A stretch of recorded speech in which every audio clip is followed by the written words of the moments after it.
I'm sure you felt it. That moment when your kid is just being themselves, but also maybe not fitting polite society's mold, or not meeting society's mold, or not meeting unspoken expectations, and a nagging voice starts. Is my kid going to be okay? Shouldn't I push them to be more? To be better? This feeling comes from a place of deep love and protection. But what if it's also connected to ideas you've absorbed from the world without even knowing it?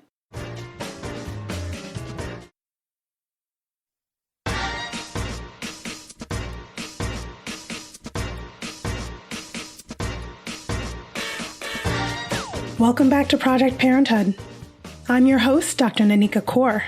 Each week, I'll help you raise kids in ways that are compassionate, respectful, anti-oppressive, and grounded in connection and community.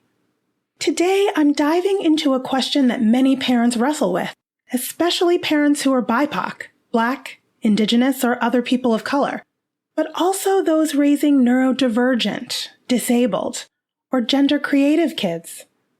Is my desire for my child's greatness a form of love, or is it a passing down of harmful ideas rooted in systems of oppression?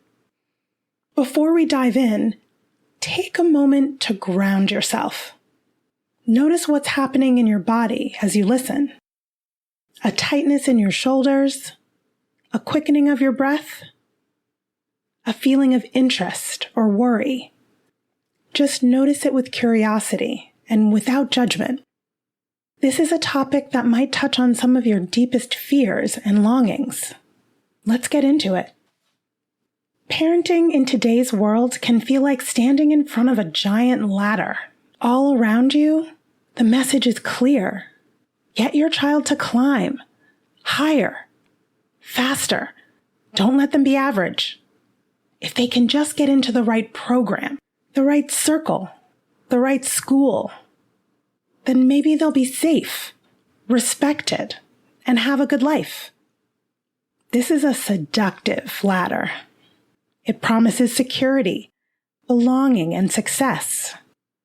Real talk, though, the ladder was built on white supremacist, patriarchal, ableist, and capitalist foundations. It was never designed to carry all the children to the top, especially not children of color, disabled kids, neurodivergent kids, or gender-creative kids. For these families, the pressure often feels doubled. If your children aren't excellent, elite, or at least quote-unquote normal, the fear is that the world won't even see their humanity at all. This kind of pushing can echo strategies for surviving persistent systemic disadvantages Black, Indigenous, and other people of color face in achieving success that may have been passed down through the generations. Like the age-old Black American maxim, you have to be twice as good to get half as much. For parents raising disabled or neurodivergent children, the pushing can sound like, if you can just fit in, you'll be safe. For parents of gender-creative kids, it might sound like, if you just act more normal, maybe people will accept you. Or at least they might not hurt you. But what if there's another possibility? What if climbing the ladder wasn't a thing? Step back and ask yourself, what if my role as a parent isn't to push my child to the top of an oppressive system, but to nurture the conditions where they feel whole, worthy, and deeply connected to themselves and others, no matter how the world measures them? This conundrum reminds me of the concept of Black excellence. While celebrating Black greatness is an important part of Black liberation, it can also come with some baggage. When it's tied to individual achievement, the first Black person to do this, or the youngest Black person to do that, it risks turning liberation into survival through exceptionalism. It can suggest that Black worth is proven only when a Black person outperforms, assimilates, or gains access to elite spaces designed by white supremacy in the first place. That idea of Black excellence can act as a kind of propaganda that shifts the focus away from systemic inequities and onto individual effort. It sends the message, if one of us can do it, the rest of us should be able to as well. And if someone doesn't, maybe they just weren't excellent enough. That's not a message of liberation. Even when it's meant as celebration, Black excellence can unintentionally imply that the majority of Black people are somehow not excellent.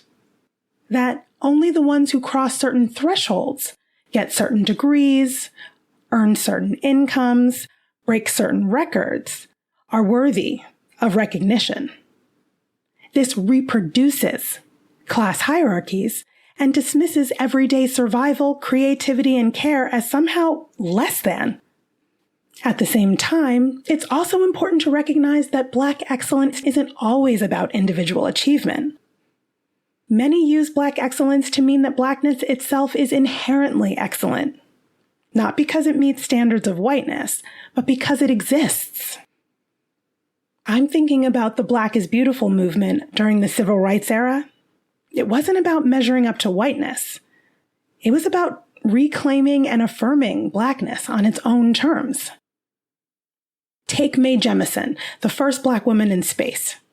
Yes, her achievement was groundbreaking, but she didn't stop there. She's spent her life advocating for underrepresented kids in STEM, expanding opportunities and challenging systemic barriers. She didn't stop at individual greatness. She's chosen collective empowerment. So, like many cultural phrases, Black excellence can hold complexity. It can reinforce harmful hierarchies, and it can also be used to strategically resist and create space for access and joy. Now, I want to circle back to parenting, because the same dynamics can show up in the way many parents think about their kids. If you've internalized the idea that the only safe way forward is for your kids to be exceptional, elite, or whatever quote-unquote normal is, then you may unconsciously push them to perform for a system that wasn't designed to see their wholeness. And it makes sense when you've inherited these ideas from a place of generational survival. But if you don't question them, they can also become tools of oppression in your own home. So here are some ways to shift from internalized oppression toward liberation. When internalized oppression sneaks into your parenting, it might sound like, why can't you act like other kids? What will people think of us? You should be more polite. If you don't get into the gifted program, you won't reach your potential. It's not okay for you to fall behind. You have to keep up with the other kids. You need to look people in the eye so they know you're listening. A reframe from a place of liberation and compassion might shift these statements to, you don't have to act like other kids to be worthy. Your way of being is valid. I'll stand with you no matter what others think. The gifted program doesn't decide your potential. You're already full of possibilities. We'll go at the pace that works for your brain and your body. You're developing in your own just right way. There are lots of ways to show respect. If looking down feels more comfortable for you, I'll help the adults understand that you're still listening. Notice how the second set of statements shifts the focus from proving worth to affirming it, from striving to belong in certain spaces to belonging in your own skin. These small language shifts communicate and model the larger truth. Your child's value isn't conditional, it's a given. When you lead with compassion, you can help them discover their values, and you can create an environment where they know deep down that they're already whole. Now, before I wrap up, I invite you again to notice what's happening in your body. If this was challenging to hear, what's letting you know? Sensations, thoughts, memories, images. Just notice whatever's here without judgment and with curiosity. Meditate on this idea this week. Your child's value doesn't depend on being exceptional in the eyes of whiteness, capitalism, or patriarchy. They don't have to be the first or the only or the best to deserve safety, belonging, and joy. They don't have to prove anything to be worthy, and neither do you. Listen, if some internalized oppression has crept into your parenting, it doesn't mean you're failing. It means you're human. Everyone is carrying these messages unconsciously to one degree or another. The work is about noticing them, deciding to set them down, and consciously making a different choice. Know that your child is so lucky to have a parent who's out here wrestling with these important issues in the first place. Much more than being great, your child needs to be loved, and they need to be free. Try shifting your focus from your child's achievement to celebrating their becoming, from striving from social signifiers to cultivating liberated ways of living and loving. As Audre Lorde reminded us all, the master's tools will never dismantle the master's house. If you found this episode helpful, I'd love it if you shared it with a friend who might have ambivalence around pushing their child to be excellent. Remember that you're not the only one. Parenting isn't meant to be a solo project. Your fellow listeners are all learning, unlearning, and reimagining too, building communities where both children and parents get to grow in wholeness. How are you managing internalized oppression? Let me know. You can contact me via Instagram at BKParents, that's BKPARENTS, or via my email at parenthood@quickanddirtytips.com. If you're feeling alone in your parenting journey, head to my website at brooklynparenttherapy.com, where you can join my newsletter to learn about upcoming community parent events. I'm Dr. Nanika Coor. Thanks for listening. I'll catch you next week. Project Parenthood is a Quick and Dirty Tips podcast. Thanks to the team. Audio engineer Dan Firebend, Holly Hutchings, Director of Podcasts, Advertising Operations Specialist Morgan Christensen, Marketing Manager Rebecca Sebastian, and thanks to our contractor, Nat Hoops.